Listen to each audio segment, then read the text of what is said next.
c'était très important, ces assises de la mobilité solidaire. Il y a beaucoup donc, de personnes en situation d'insertion qui ne peuvent pas se rendre dans les entretiens, dans les formations, qui refusent donc des emplois parce que toutes les difficultés pour se déplacer.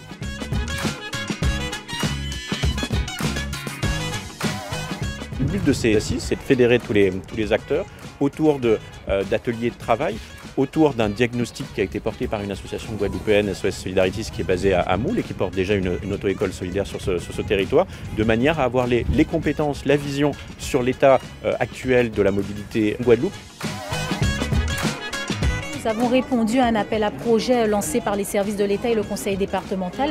Donc nous avons effectivement pu mener notre diagnostic territorial sous commande publique. Maintenant, nous allons effectivement lancer une plateforme d'écomobilité inclusive sur le territoire Guadeloupe, puisque force est de constater que les publics en insertion se sont exprimés avec 75% d'insatisfaction concernant le réseau de transport. On a un usager social sur 2 en Guadeloupe qui renonce à se déplacer, à se soigner certaines fois.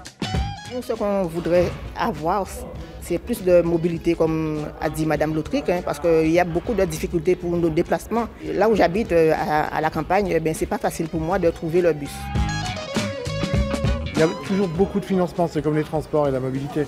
Ils doivent se concentrer sur un guichet unique qui va réceptionner les financements et les redistribuer aux bénéficiaires, justement avec des fonds de dotation de mobilité, des aides à la mobilité, avec l'ensemble des acteurs présents ici et d'autres qui ont envie de développer des services mobilité, de transport à la demande ou de transport en commun avec l'ensemble des opérateurs.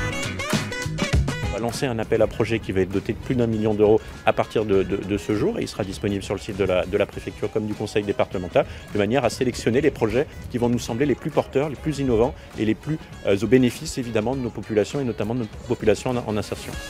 J'ai été fortement alerté par un certain nombre de choses et nous allons voir aussi qu'il puisse y avoir donc, des tarifications spécifiques pour les personnes les plus défavorisées qui sont en situation d'insertion ou les minima sociaux. Je salue le travail qui a été effectué par nos services et également l'association pour avoir un diagnostic en plus qui est suffisamment fiable puisque c'est pratiquement 2000 personnes qui ont été consultées, ce qui donne une force à ces résultats.